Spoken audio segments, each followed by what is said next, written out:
pengen sih saya kaya, ya Allah, habis kaya dermawan, banyak nolong orang, terus bertakwa, beriman, mati jauh dari azab kubur, hisab mudah, melalui sirat cepat, dan masuk surga tanpa hisab.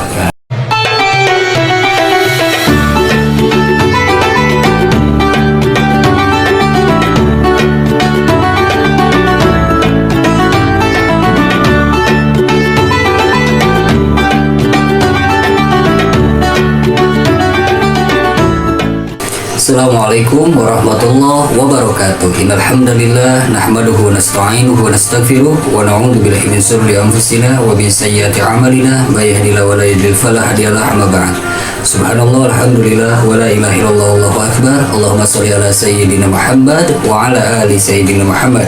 Alhamdulillah sahabat semua, kita berjumpa lagi di acara obrolan Suriah, subuh ceria dan barokah. Mudah-mudahan di kesempatan subuh hari ini kita senantiasa dalam keadaan sehat walafiat dan senantiasa dalam kemudahan-kemudahan yang Allah Subhanahu wa taala berikan. Ya Umi, ada obrolan apa di kesempatan subuh hari ini untuk menemani sahabat Suriah di rumah? Ya, Assalamualaikum warahmatullahi wabarakatuh, Abi dan sahabat Surya semuanya. Waalaikumsalam warahmatullahi wabarakatuh. Kemiskinan dan kekayaan adalah ujian dari Allah Subhanahu wa taala. Namun banyak orang yang tidak tahan dengan ujian kemiskinan. Sedangkan Rasulullah Shallallahu alaihi wasallam dulu pernah berdoa memilih menjadi orang miskin, dihidupkan dalam keadaan miskin, dimatikan dalam keadaan miskin, dan dikumpulkan bersama orang-orang miskin. Tapi di sisi lain Rasulullah Shallallahu alaihi wasallam mengajarkan umatnya untuk berlindung dari kemiskinan. Nah, Abi, jadi sesungguhnya pandangan Islam itu terhadap kemiskinan atau fakir miskin itu bagaimana ya, Bi? Ya, jadi pandangan agama tentang fakir miskin. Sebelum ke bahasan Umi, sebelum ke obrolan, ternyata kita sudah menginjak kurang lebih tepat di hari ini, di subuh hari ini kita menginjak 2 tahun. Masya Allah, kita alhamdulillah. datang di YouTube. Ya, Mudah-mudahan tetap istiqomah. amin ya Allah ya Rabbal Alamin. Mudah-mudahan tetap istiqomah meskipun banyak rintangan, Ya, banyak hambatan. Juga ya kita senantiasa semangat, tidak berkeluh kesah, berkecil hati dengan misalkan jumlah tontonan yang sedikit. Meskipun hanya 1 orang yang nonton, mudah-mudahan bisa menjadi ladang pahala bagi kita. amin ya Allah ya Rabbal Alamin. Karena niat lillahi ta'ala karena Allah Subhanahu wa ta'ala. Dan mudah-mudahan makin kedepannya juga kita makin lebih banyak memperdalam lagi ilmu untuk disampaikan kepada para sahabat Surya di rumah. Jadi kita bisa, ya intinya selain daripada terus semangat, kita senantiasa juga introspeksi agar bisa selalu menampilkan yang terbaik. Dan semoga Allah Subhanahu wa taala selalu memudahkan kita Amin, amin. dalam setiap langkah Amin. untuk berdakwah ya, Bi. Jadi masih semangat ya? Insya Allah. Insyaallah. Iya, tentang fakir miskin. Ya. Fakir itu dalam bahasa Arab yang artinya tulang punggung. Artinya itu tulang punggung. Jadi yang pertama, fakir adalah orang yang patah tulang punggungnya karena begitu berat memikul beban. Nah, itu istilah dari fakir. Miskin asal kata dari sakana yang artinya tenang. Namun secara istilah, fakir itu adalah orang yang tidak bisa mencukupi setengah dari kehidupannya. Kalau misalkan penghasilannya itu kebutuhan kesehariannya itu 100.000, setengahnya dari 100.000 kan 50.000. Ya. Nah, 50.000 itu nggak ada. Dia tidak bisa mendapatkan 50.000 itu, mungkin penghasilannya hanya 15.000, 20.000, itu bisa dikategorikan fakir. Kalau miskin itu hanya bisa mencukupi setengah dari kebutuhan hidupnya. Misalkan kebutuhan hidupnya 100 tapi penghasilannya 50.000. Tapi dalam konteks istilah itu kan fakir miskin itu. Nah, bukan hanya secara individu, kisah dan riwayat dari para sahabat, para nabi, ataupun secara sosial bermasyarakat, setiap orang mengalami yang namanya kemiskinan. Bahkan mencakup sebuah negara pun ada, Umi. Ya. Negara-negara termiskin di dunia. Seperti ada beberapa negara teratas termiskin di dunia. Yang pertama itu Afghanistan. Yang kedua ada juga Yaman, Republik Afrika Tengah. Ada juga Madagaskar, Malawi. Yang keenam Sudan, yang ketujuh Burundi. Terus juga ada Mozambik, yang kesembilan Somalia, yang ke-10 Niger. Itu negara-negara termiskin di dunia. Kenapa negara ini menjadi negara termiskin dunia? Banyak faktor juga. Yang pertama karena adanya invasi asing. Yang kedua pertikaian ataupun konflik perang saudara yang berkepanjangan. Ya mau ekonomi tumbuh bagaimana, terus-terusan konflik. Akhirnya menghambat daripada kestabilan daripada ekonomi sebuah negara. Yang ketiga ada juga kultur wilayah, salah satunya yang banyak terjadi di Afrika. Kebanyakan gurun kan, hingga menyebabkan negaranya miskin. Tapi kalau menurut Abi bukan karena kultur wilayahnya, lebih kepada sumber daya manusianya yang tidak kompeten untuk mengolah atau membangun sebuah negara. Ya kalau kita tengok negara-negara Arab kan sama saja negara gurun. Tapi karena ditunjang dengan sumber daya manusia yang begitu kompeten, akhirnya bisa menjadi negara-negara maju. Juga selanjutnya negara yang terkorup yang menyebabkan negaranya menjadi negara miskin. Negara terkorup, jadi si pemerintahnya memperkaya diri sendiri, akhirnya rakyatnya menjadi rakyat yang sengsara. Bahkan sempat kemarin heboh di media sosial kan, bahwa Indonesia itu sebenarnya menempati tempat kedua di dunia negara termiskin. Namun dikonfirmasi oleh Kementerian dari Republik Indonesia bahwa berita itu adalah hoax. Dan ada lagi berita dari CNBC bahwa Indonesia itu peringkat ke-9 negara termiskin di Asia. Asia itu kurang lebih 48 atau 50 negara. Kita menempati di Asia Tenggara. Ada Brunei, Singapura, Malaysia, Kamboja. Asia Timurnya yang kita tahu ditempati oleh Jepang, Korea, Cina, dan lain-lain. Terus Asia Tengahnya ditempati oleh negara-negara seperti India, Pakistan, Bangladesh. Juga Asia Baratnya ditempati mayoritas oleh negara-negara Arab seperti Arab Saudi, Oman, Qatar. Juga Asia Selatan ditempati oleh Kazakhstan, Kyrgyzstan, seperti itu. Nah, di ruang lingkup Asia ini, menurut berita yang disampaikan oleh CNBC, Indonesia itu menempati peringkat ke-9 termiskin di Asia. Di Asia ya, Di Asia. bukan di dunia. Bukan di dunia. Namun ini berita juga apakah sudah melalui penelitian atau tidaknya tidak tahu. Namun menurut berita yang disampaikan adalah negara termiskin ke-9 di Asia. Update terbaru itu. Update terbaru. Nah, itu ruang lingkup secara negara. Makanya kemiskinan itu bukan mungkin ya, sudah menjadi sunatullah, ketetapan Allah Subhanahu wa taala. Salah satunya menjadi sebuah ujian kan? Iya. Karena hidup di dunia ini nggak akan semua menjadi orang kaya. Ada juga ujiannya miskin. Nggak akan selalu manusia itu hidup dalam kecukupan. Ada kalanya juga manusia itu hidup dalam kekurangan. Roda terus berputar dan hidup itu juga naik turun kan? Iya, betul. Semua ruang lingkupnya dalam ujian yang Allah Subhanahu wa Ta'ala berikan. Nah, tapi kalau kita baca sejarah, salah satunya riwayat dari para sahabat radhiyallahu an, sahabat Nabi Muhammad sallallahu alaihi wasallam. Di antara para sahabat itu kan, para sahabat itu hidupnya zuhud kan, lebih mementingkan akhirat. Sahabat memang ada yang ditakdirkan hidupnya miskin. Ada juga sahabat yang memilih miskin.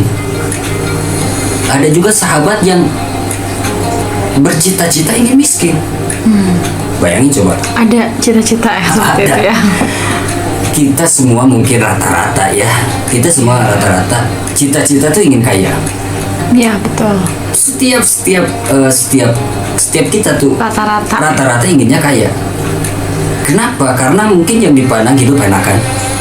Iya. Serba berkecukupan, apapun mudah.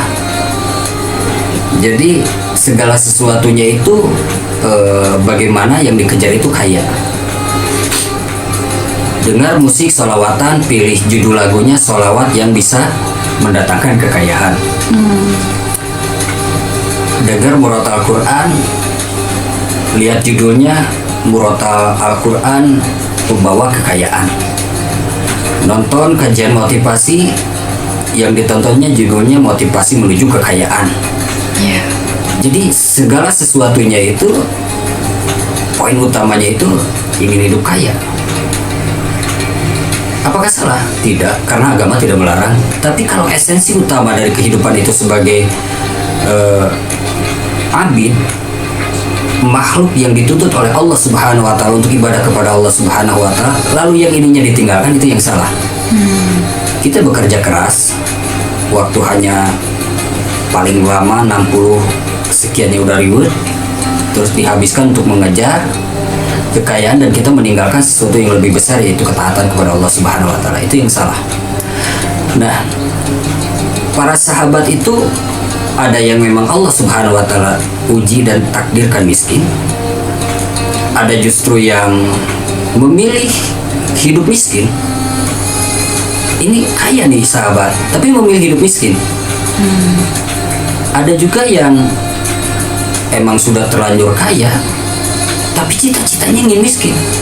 Bukan cuma diucapkan ingin miskin, tapi benar-benar realitas yang terjadi di lapangan. Ini sahabat benar-benar ingin miskin. Ada ya sahabat yang Ada. seperti itu.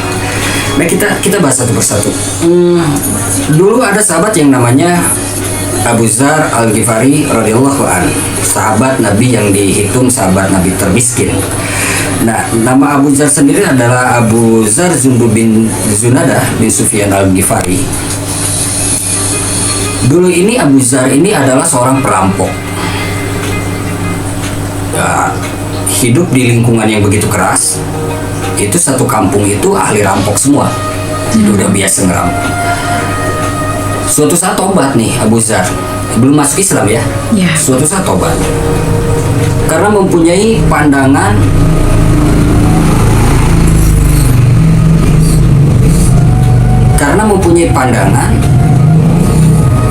bahwa perbuatannya itu salah. Orang yang dirampok itu akan merasa rugi. Boleh jadi orang yang dirampok ini bekerja keras untuk mendapatkan hartanya, lalu diambil, dirampas oleh Abu Dzar. Dan Abu Dzar terus mengingatkan rekan-rekannya, satu geng, bahkan bukan satu geng lagi, satu kampung itu didakwahi, diajak untuk berkomitmen kalau kita udahlah, kita tobat, bukan lagi kampung perampok, kita hidup benar. Yang terjadi malah diusir Abu Dzar karena dianggap sudah tidak sepemahaman. Akhirnya Abu Dzar ini hijrah, pindah ke Mekah, dan di Mekah itu sedang terjadi konflik antara kafir Quraisy dengan Muslim, di mana kafir Quraisy ini sedang gencar-gencarnya mengintimidasi kaum muslimin. Itu masih ada Rasulullah SAW di kota Makkah pada waktu itu. Nah, hidayah Allah Subhanahu wa taala datang ke Abu Dzar, dan Abu Dzar ini memeluk Islam, ingin berbaiat langsung kepada Rasulullah Sallallahu Alaihi Wasallam, namun tidak bisa menemui Rasulullah Sallallahu Alaihi Wasallam. Akhirnya bisa menemui Rasulullah Sallallahu Alaihi Wasallam di keesokan harinya. Nah, Rasulullah Sallallahu Alaihi Wasallam pada waktu itu karena keadaan konflik, jadi diperbolehkan menyembunyikan keislamannya, diperbolehkan. Jadi pura-pura nggak Islam gitu, itu diperbolehkan karena untuk lebih kepada apa namanya? Melindungi jiwa. Takarannya untuk melindungi nyawa, karena intimidasinya itu udah kepada pembunuhan, bukan lagi penganiayaan. Pokoknya kalau misalkan sudah ketahuan Muslim, udah dibunuh, bukan hanya dihina ataupun dianiaya, tapi sudah kepada ancaman daripada pembunuhan, dan bukan cuma ancaman. Nah, ketika masuknya Abu Dzar Al-Ghifari ini bukannya menyembunyikan keislaman, tapi malah terang-terangan bahwa dirinya sudah masuk Islam. Ya, akhirnya konsekuensinya yang harus diterima Abu Dzar Al-Ghifari ini disiksa lah oleh kafir Quraisy. Tapi ketika disiksa, esok harinya terang-terangan lagi, disiksa lagi. Nggak kapok-kapok ya, Bu ya? Kapok. Malah bosan orang yang disiksanya. Terdengarlah kabar kalau Abu Dzar ini adalah salah seorang dari suku Al-Ghifari yang begitu terpandang, dan kalau misalkan ini Abu Dzar Al-Ghifari ini tewas, ini bisa bahaya nih. Akhirnya tidak lagi dilanjutkan penyiksaan atau penganiayaan yang dilakukan oleh kafir Quraisy kepada Abu Dzar Al-Ghifari. Masuklah ke dalam kejayaan Islam. Abu Dzar Al-Ghifari ini untuk mendapatkan harta begitu mudah. Basicnya dulu kan dia banyak hartanya, meskipun hasil merampok dulu sebelum masuk Islam. Yeah. Dan setelah masuk Islam kompeten juga untuk mendapatkan harta itu dengan cara yang lebih baik, halal. Tapi apa yang dia dapat disedekahkan untuk agamanya Allah Subhanahu wa taala. Dan bahkan mempunyai prinsip hidup, menyimpan kekayaan itu haram hukum bagi dirinya. Bagi dirinya ya, Yeah. bukan bagi orang, bagi dirinya. Karena Abu Dzar Al-Ghifari memandang bahwa hisaban Allah itu begitu dahsyat akan harta yang dimiliki, dikeluarkan, itu akan menjadi pertanyaan yang sangat detail sekali dipertanyakan oleh Allah Subhanahu wa taala ketika dihisab nanti. Makanya Abu Dzar Al-Ghifari ini memilih, ya, jadi bukan takdirnya di miskin, dia memilih untuk hidup miskin, juhud. Yeah. Nah, ada juga Abu Bakar As-Siddiq radhiyallahu anhu, khalifah pertama. Dia sedekahkan hartanya seluruhnya untuk agamanya Allah Subhanahu wa taala. Bahkan ketika Rasulullah Sallallahu Alaihi Wasallam bertanya kepada Abu Bakar As-Siddiq radhiyallahu anhu, apa yang kau tinggalkan untuk anak istrimu? Jawaban Abu Bakar As-Siddiq radhiyallahu anhu, aku tinggalkan anak istriku Allah dan Rasulnya. Karena kenapa? Hartanya sudah diinfakkan di jalan Allah Subhanahu wa taala semuanya. Dan pernah ada satu kejadian, bahkan baju Abu Bakar itu, tahu sendiri kan, Abu Bakar basicnya dulu adalah pengusaha yang begitu handal dan seorang orang yang kaya raya, dan menginfakkan seluruh hartanya di agama Allah. Dan dalam kemiskinannya itu, Abu Bakar As-Siddiq radhiyallahu an memakai baju dari karung goni, dengan kancingnya itu tusuk lidi yang terbuat dari dahan kurma. Ayo bayangin, kita semiskin-miskinnya baju itu masih baju kaos, sarung masih bisa ada. Abu Bakar As-Siddiq sudah memakai baju dari bahan karung goni dan kancingnya itu dari dahan kurma. Tapi Abu Bakar As-Siddiq radhiyallahu anhu merasa bahagia dengan keadaannya.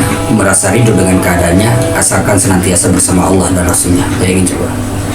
Bahkan Allah Subhanahu wa Ta'ala mengutus malaikat Jibril alaihissalam beserta rombongan para malaikat menjumpai Rasulullah SAW dengan memakai baju apa yang dipakai oleh Abu Bakar As-Siddiq radhiyallahu anhu. Itu malaikat semuanya pakai baju karung goni. Rasulullah terheran-heran setelah dijelaskan oleh malaikat Jibril alaihissalam, sesungguhnya Allah Subhanahu wa Ta'ala menyampaikan salam langsung kepada Abu Bakar As-Siddiq radhiyallahu anhu. Kita dapat salam aja dari, jangan jauh-jauh presiden ya, dari RW aja udah, misalkan ada salam dari Pak RW, kita kan udah bangga ya, bangga. Pasti. Naik dikit ada salam dari Pak Lurah, udah bangga lagi kan. Dari Pak Camat, dari Pak Wali Kota, Gubernur, udah ngerasa bangga. Abu Bakar As-Siddiq radhiyallahu anhu disebutkan oleh Rasulullah SAW, Allah Subhanahu wa Ta'ala menyampaikan salam langsung kepada Abu Bakar As-Siddiq. Allah Al-Khaliq yang menciptakan bumi, seluruh jagat raya beserta isinya, yang menciptakan seluruh makhluk-makhluk, menyampaikan salam langsung kepada Abu Bakar As-Siddiq radhiyallahu anhu. Begitu bahagianya Abu Bakar radhiyallahu anhu. Nah, Abu Bakar ini juga memilih untuk miskin. Nah, memilih untuk miskin. Ada juga Umair, Mas'ab bin Umair. Mas'ab bin Umair ini emang diuji oleh Allah Subhanahu wa Ta'ala menjadi seorang yang miskin. Bahkan Umi tahu tidak, ketika meninggalnya hanya punya selembar kain yang tidak bisa menutupi seluruh tubuhnya.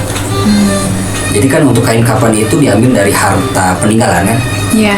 Dia hanya memiliki kain itu. Ketika kain itu ditarik ke bawah untuk menutup kakinya, maka kepalanya kelihatan. Ditarik ke atas untuk menutup kepalanya, kakinya kelihatan. Allah Subhanahu wa Ta'ala uji dalam keadaan miskin, tapi tetap namanya para sahabat tidak bergeser dan berkurang sedikit pun ketakwaan kepada Allah Subhanahu wa Ta'ala. Tidak bergeser dan berkurang keimanan, ketaatan kepada Allah Subhanahu wa Ta'ala. Itu para sahabat. Nah, ada juga sahabat yang justru gagal miskin. Bayangin, ini gagal miskin. Kebanyakan orang itu gagal kaya. Ini gagal miskin. Ada gagal miskin. Ada gagal miskin. Kok bisa ya kayak gitu?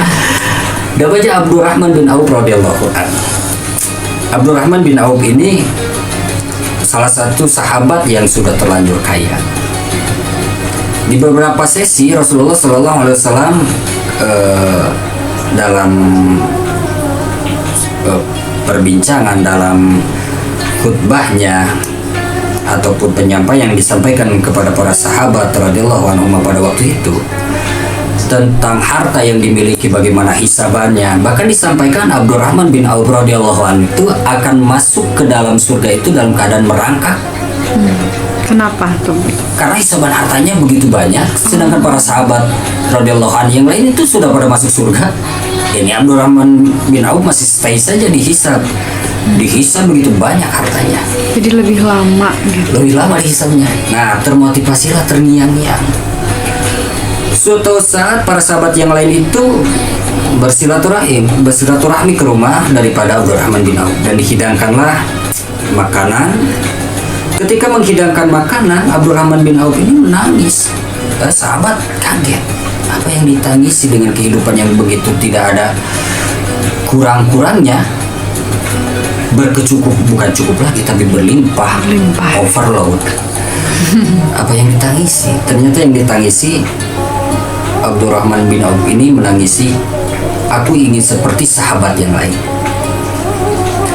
Aku ingin masuk surga sama dengan sahabat yang lain. Dan sahabat yang lain seperti kilat berjalan begitu gagahnya gitu. Abdurrahman bin Auf merangkak, kelelahan dengan hisaban hartanya. Bahkan telat masuk surganya. Dan Abdurrahman bin Auf ingin sekali bareng-bareng dengan para sahabat. Nah, menangislah Abdurrahman bin Auf dan bercita-cita, aku ingin seperti Hamzah, meninggal hanya meninggalkan harta selembar kain. Dan aku juga ingin meninggal seperti Mas Abin Umair yang meninggalnya hanya meninggalkan selembar kain, bahkan kainnya juga tidak bisa menutupi seluruh jasadnya. Ketika ditarik ke bawah untuk menutup kakinya, kepalanya terlihat. Ditarik ke atas menutup kepalanya, kakinya terlihat. Bayangin coba, cita-cita Abdurrahman bin Auf. Akhirnya bukan cuma di ucapan, segala cara dilakukan bagaimana caranya dia miskin. Yeah. Pernah terjadi ketika itu selesai perang Tabuk. Selesai perang Tabuk terjadi. Nah, para sahabat yang biasa menjual kurma, mempunyai kebun kurma dan untuk dijual, karena kurmanya tidak terjual, akhirnya busuk.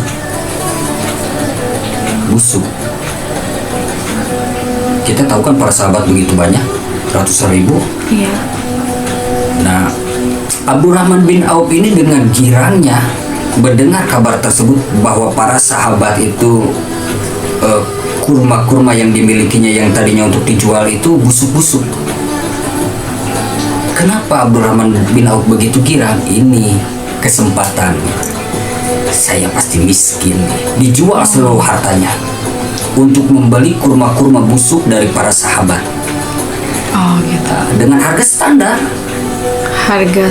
Maksudnya sama gitu. Iya, kurma yang berkualitas dengan kurma busuk harganya disamakan oleh Abdurrahman bin Auf. Udah, kalau misalkan harga kurma berkualitas, misalkan ini harga kurma berkualitas misalkan 5.000, ini yang busuk juga nih saya beli 5.000.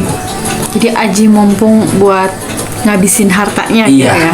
buat ngabisin hartanya, bukan untuk menambah hartanya. Buat ngabisin hartanya. Dengan girang dan bahagia, saya miskin nih. Bayangin coba, saya miskin nih ini. Ya. Nah, ketika sudah dibeli itu kurma-kurma busuk, ya tiada lain. Buat apa dijual ya? Buat apa dijual? Buat apa ya sudahlah, saya miskin gitu. Harta sudah dikeluarkan semuanya. Terdengarlah dari negeri seberang, dari negeri Yaman, ada perintah dari Raja Yaman untuk mencari kurma busuk untuk mengobati wabah penyakit. Dan wabah penyakit ini hanya bisa diobati oleh kurma busuk. Urgent kan? Iya. Karena urgent dan harus menunggu pembusukan kurma juga lama. Ini kurma busuk yang sudah ada akhirnya dibeli 10 kali lipat oleh Raja Yaman. Bukannya jadi miskin, malah tambah kaya. Dan Rasulullah SAW hanya tersenyum melihat kejadian ini. Yang ditanamkan Rasulullah SAW kepada Abdurrahman bin Auf adalah perbanyaklah sedekah. Makanya sedekahnya itu tidak tanggung-tanggung Abdurrahman bin Auf. Juga para sahabat itu memang hidupnya zuhud. Abu Bakar As-Siddiq radhiyallahu an, kalau lagi termenung bersama para sahabat senantiasa melihat burung. Beruntungnya kau burung, pergi pagi dalam keadaan lapar, petang pulang dalam keadaan kenyang, dan apa yang kau makan tidak dihisab oleh Allah Subhanahu wa Ta'ala. Ketika menginjak rumput, sungguh beruntungnya kau rumput, tidak ada hisaban dari Allah Subhanahu wa Ta'ala. Jadi para sahabat itu merasa takut dengan hisaban Allah Subhanahu wa Ta'ala. Jadi apa yang dicari, apa yang dibelanjakan, apa yang dimakan begitu selektif, gak sembarangan. Iya. Didikan langsung dari Rasulullah SAW. Nah, itu para sahabat yang ada diuji, ada yang memang pilihan hidupnya, bahkan ada yang berkeinginan untuk miskin. Itu diantara para sahabat Nabi Muhammad SAW. Dan para nabi juga ada nabi yang kaya dan nabi yang miskin. Ada yang nabi Allah uji dengan kekayaan, Nabi Sulaiman alaihissalam, Nabi Daud alaihissalam, Nabi Ibrahim alaihissalam, Allah uji berikan kekayaan. Ada juga nabi yang Allah uji dengan kemiskinan.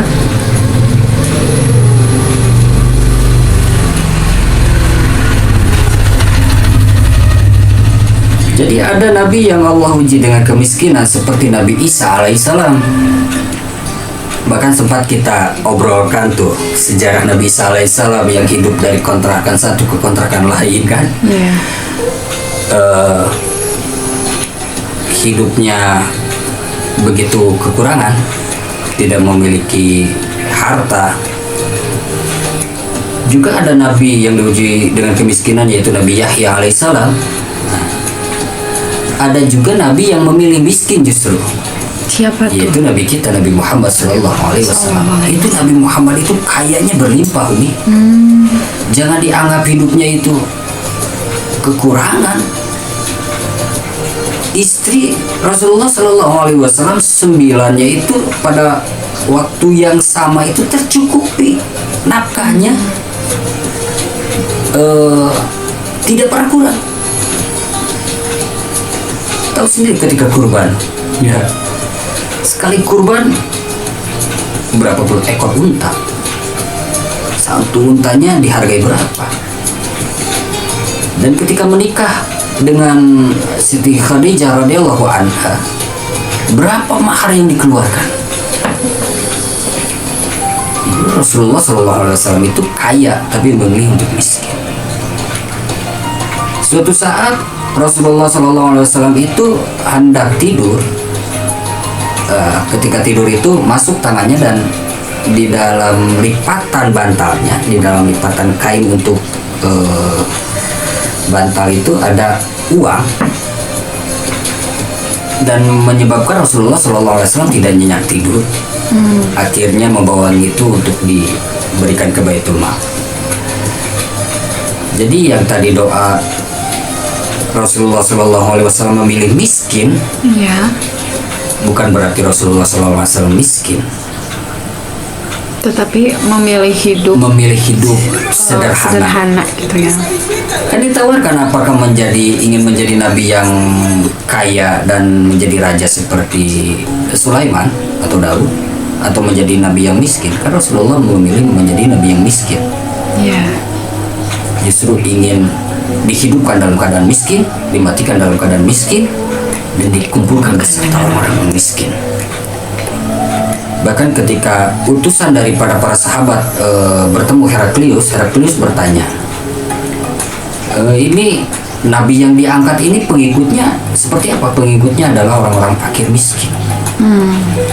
Maka Raja Heraklius ini langsung percaya karena nubuatnya seperti itu. Para nabi itu senantiasa dekat dengan orang-orang miskin. Nah, nabi itu memilih miskin, memilih hidup sederhana. Memilih hidup sederhana. Sebenarnya memang nabi itu uswah yang sangat sempurna. Sebagai jenderal, beliau Rasulullah SAW ahli perang, bukan cuma mengatur strategi, tapi paling depan dia berdiri. Sebagai suami, beliau sukses mengajarkan bagaimana kehidupan yang sakinah, mawaddah warahmah, bahkan bukan untuk kehidupan bahagia dunia tapi bahagia akhirat. Sebagai pengusaha, Anda Rasulullah SAW bahkan mendapat gelar Al-Amin dari hasil kepiawaian dalam usahanya, dan setiap penjualannya itu mendapatkan untung yang luar biasa. Sebagai seorang yang sederhana, juga Rasulullah SAW menjadi uswah. Jadi setiap karakter, setiap pose hidupnya itu menjadi tuntunan yang sempurna. Ayo kita mau contoh dari segi apa? Ada gitu.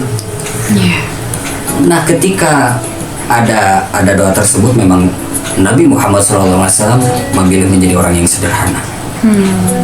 Menjadi orang yang sederhana. Namun tadi kan disampaikan, tapi di satu sisi Rasulullah SAW itu berdoa agar kita itu semua berlindung daripada kemiskinan. Iya, gimana tuh, Bi? Umi tahu nggak, ada asar dari Ali bin Abi Thalib yang berbunyi seperti ini. Asarnya itu, hampir-hampir kemiskinan itu mendekati kepada kekufuran. Nah, itu. Ya kalau tidak kuat-kuat dalam kemiskinan, Iya. yang akhirnya itu menjadi kekufuran. Sedikit saja kufur lisan akan nikmat Allah Subhanahu wa Ta'ala. Misalkan orang lain berkecukupan, terus kita hidup dalam keadaan sempit. Kalau tidak tahan iman, ini lisan itu over protes ke Allah Subhanahu wa Ta'ala akan hidup yang dijalaninya. Iya kan? Iya. Misalkan, ya Allah, coba orang lain hidup tuh enak seperti ini, saya sebab susah ini gitu. Seperti itu. Itu yang simpelnya dari kubur lisan akan nikmat Allah Subhanahu wa Ta'ala. Nauzubillah min dzalik. Ada juga jadi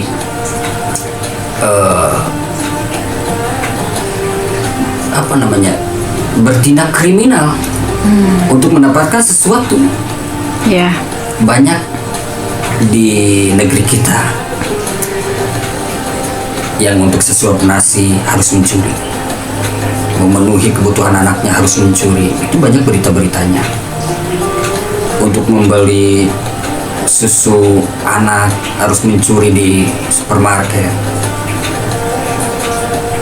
Sekali lagi, kemiskinan itu ujian dari Allah Subhanahu wa Ta'ala. Kalau kita tidak memilih miskin, berarti kita sedang diuji dalam kemiskinan. Karena ada faktor-faktor yang menyebabkan diri kita miskin. Apa aja tuh? Satu bukan penyebab. Kemiskinan itu datangnya dari Allah Subhanahu wa Ta'ala sebagai ujian, tanda kasih sayang Allah Subhanahu wa Ta'ala. Jangan berkecil hati. Kenapa orang lain bisa kaya? Satu, karena belum cukup kita untuk memegang kekayaan tersebut. Sudah banyak tamsil-tamsil daripada guru kita, andaikan pisau diberikan kepada anak kecil, khawatir melukai dirinya sendiri atau melukai orang lain. Ini kapasitas kekayaan belum kita bisa gapai karena wadah kita masih kecil dan kita memaksakan diri untuk menggapai kekayaan tersebut. Boleh jadi ketika kekayaan tersebut datang menghampiri diri kita, kita belum siap dan malah mencelakai diri kita sendiri. Salah satunya misalkan karena banyak harta kita beli maksiat. Kita jadi ahli maksiat. Kan para raja terdahulu juga diuji oleh Allah Subhanahu wa Ta'ala dengan kekayaan dan kekuasaan yang begitu luar biasa. Akhirnya menjadi raja-raja yang zalim, bahkan tidak tanggung-tanggung menantang Allah Subhanahu wa Ta'ala. Boleh jadi ujian kemiskinan yang datang kepada diri kita itu tanda kasih sayang Allah Subhanahu wa Ta'ala agar kita jauh dari maksiat. Agar senantiasa kita dekat dengan Allah Subhanahu wa Ta'ala. Agar kita senantiasa bersandar kepada Allah Subhanahu wa Ta'ala. Yang kedua, seperti tadi yang sudah diceritakan oleh Abi ya, boleh jadi sudah pilihan hidup. Mungkin pada hari ini juga ada orang yang lebih memilih hidup sederhana, hanya secukupnya, padahal dia bisa meraih kekayaan yang berlimpah. Boleh jadi ada di zaman sekarang juga seperti zaman-zaman para sahabat terdahulu. Yang ketiga, dosa di masa lalu. Nah ini, kadang kita merasa abai akan apa yang kita lakukan hari ini. Misalkan kita berbuat maksiat, berbuat zalim, kita menganiaya orang, kita menyakiti hati orang, terus kita merasa enjoy dan lupa kita tobatin. Bukan cuma lupa, tapi menyepelekan. Tidak ada niat sedikit pun untuk tobat. Kita habis nyakitin orang lain, gak usah minta maaf. Baru-baru tobat minta maaf kepada orang yang disakitin pun tidak. Ini kan dosa. Kita bisa tidak kena, tapi anak keturunan kita bisa kena. Oh, gitu. Iya. Sebagai apa? Itibar untuk mengingatkan kita bahwa kelakuan itu harus dijaga. Tingkah laku kita itu harus dijaga. Dosa yang kita perbuat bukan hanya mencelakai diri kita sendiri, bisa mencelakakan keturunan kita, bisa mencelakakan kampung kita. Bayangin coba. Boleh jadi anak-anak yang sengsara di masa ini akibat dosa yang dulu diperbuat oleh orang tuanya. Makanya banyak-banyak tobat kepada Allah Subhanahu wa Ta'ala. Bukan hanya untuk kemudahan hidup kita, tapi kemudahan hidup yang dijalani oleh anak-anak kita. Tapi Ketika satu kampung itu ahli maksiat, 50-50 lah, 50-50. Ini nggak jalur langit ya, jalur kenyataan aja. Ada sungai, ada yang kelompok hidup bersih, ada kelompok yang hidupnya memang tidak bisa diatur, senantiasa buang sampah sembarangan ke sungai. Ketika datang banjir, sebagai tanda peringatan, teguran, apakah air banjir itu akan masuk ke rumah orang-orang yang membuang sampah sembarangan saja atau ke setiap rumah yang ada di kampung itu? iya, Masuk ke setiap rumah yang ada di kampung, bahkan Iya, kampung betul juga. tetangga, kampung yang lain yang tidak ada sangkut pautnya dengan perbuatan yang dilakukan oleh kelompok ini terkena dampak. iya, Aceh, Sumatera kemarin, ketika banjir begitu banyak gelondongan pohon. pohon. Apakah semua warga Aceh menebang pohon terus ditimbun? Apakah warga Sumatera menebang pohon terus ditimbun? Ini kan hasil karya kezaliman orang. Iya, Ya, orang lain. boleh jadi hanya segelintir, tapi Iya. yang kena dampak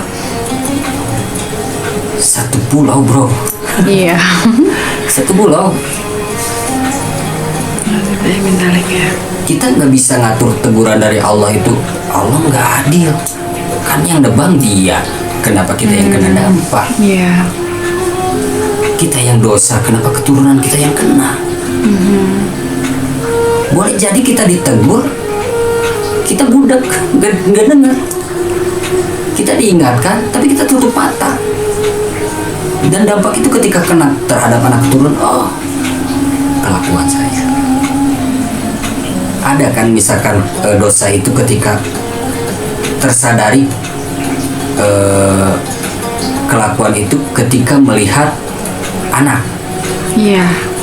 Atau gini lah, anak kita itu misalkan senang marah-marah, Iya. terus kita tersadar, oh iya memang saya suka marah-marah. Iya. Untung kita sadar, terus kita memperbaiki pola didik.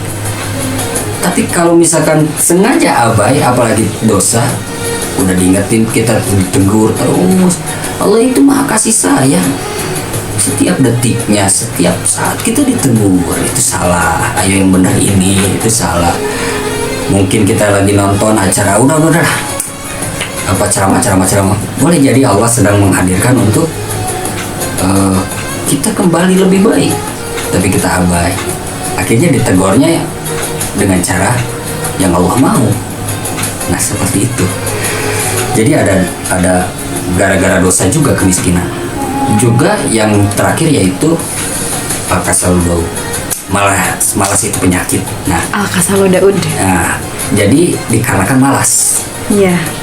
Allah kan tidak akan merubah satu kaum sebelum kaum itu merubah untuk lebih baik. Nggak akan berubah-ubah tuh. Kita tidak akan berubah lebih baik kalau kita tidak beriktikad untuk merubah. Misalkan kita hidup serba berkekurangan, maka kita bekerja keras, giat untuk hidup berkecukupan tanpa melepaskan daripada kewajiban sebagai hamba Allah Subhanahu wa taala, yaitu taat menjalankan kewajiban kepada Allah Subhanahu wa taala. Ketika belum tergapai, kita juga tetap akan terjaga kokoh dalam kesolehan. Ketika tergapai juga kita terbentengi, memang kita soleh. Jangan kita mengejar sesuatu kita tinggalkan ya wajib, Yang lebih penting gitu ya. yang lebih penting. Dan tugas kita di dunia kan hanya ibadah, kerjanya ibadah, hasil kerjanya dipakai ibadah, kerjanya untuk siapa juga untuk Allah, ibadah. Jadi segala sesuatu ibadah.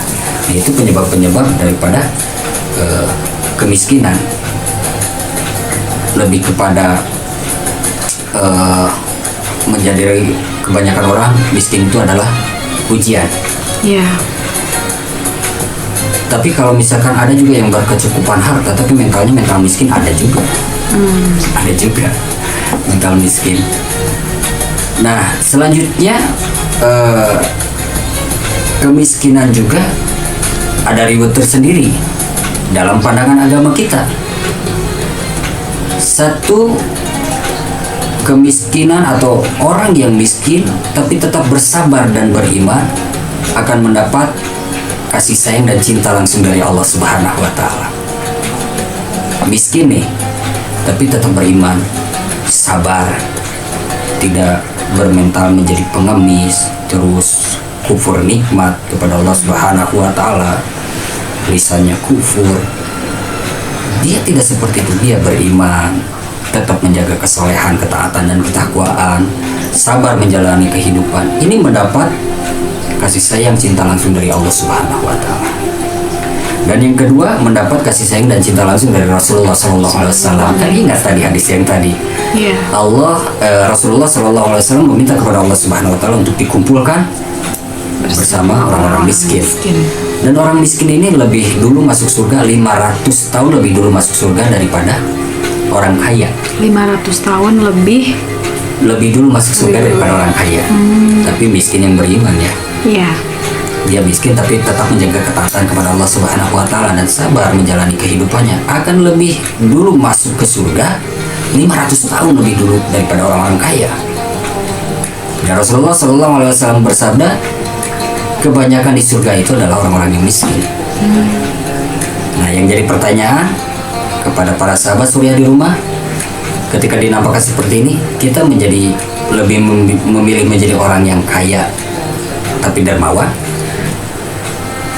atau orang miskin yang beriman dan bersabar tapi mendapat kemuliaan di mata Allah Subhanahu wa taala? Kira-kira lebih milih mana? Bingung ya? Kalau boleh milih sih kaya, dermawan, taat kepada Allah Subhanahu wa taala, ya itu semua keinginan semua orang. Keinginan semua orang.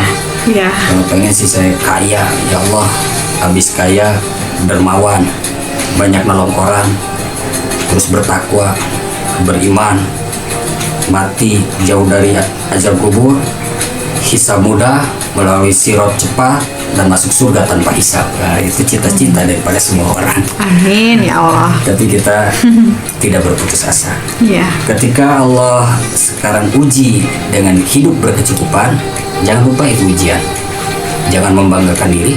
Kalau dalam lirik Bapak Kiai Jerome Irama itu, yang miskin jangan bersedih dan jangan sesali diri. Yang kaya janganlah bangga, jangan membusungkan dada, jangan menjadi ajang sombong.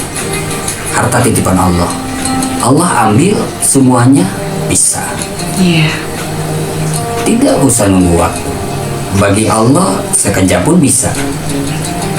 Yang miskin jangan sesali diri, esok hari Allah bisa jadi titipkan amanah kekayaan itu.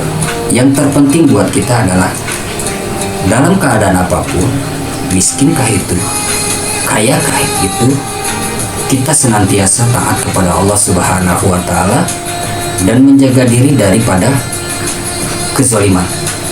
Jangan menzalimi orang lain. Ketika kita miskin, nggak boleh kita zalim kepada orang kaya. Iya. Apalagi dengan bawa-bawa agama. Iya. Bawa-bawa agama ini dalilnya gini. Nggak boleh kita zalim kepada orang kaya. Orang kaya juga dalam mengeluarkan zakat kan itu ada haul dan nisabnya juga kan. Nggak boleh kita zalim seenaknya, apalagi kita nggak paham akan ilmunya.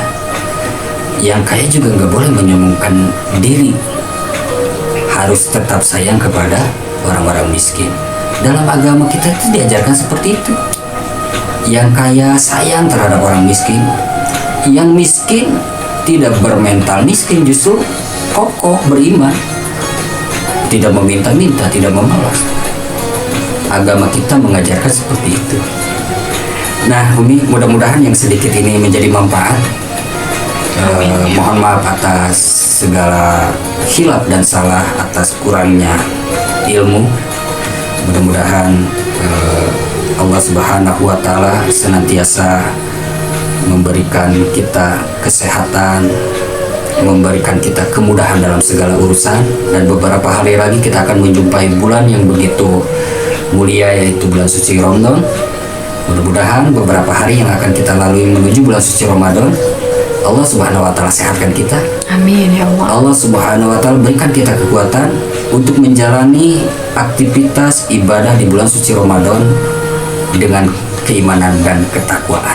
Amin. Ini saja yang dapat saya sampaikan. Terima kasih atas segala perhatiannya dan mohon maaf atas segala kekurangannya. Jumpa lain kesempatan insya Allah. Assalamualaikum warahmatullahi wabarakatuh.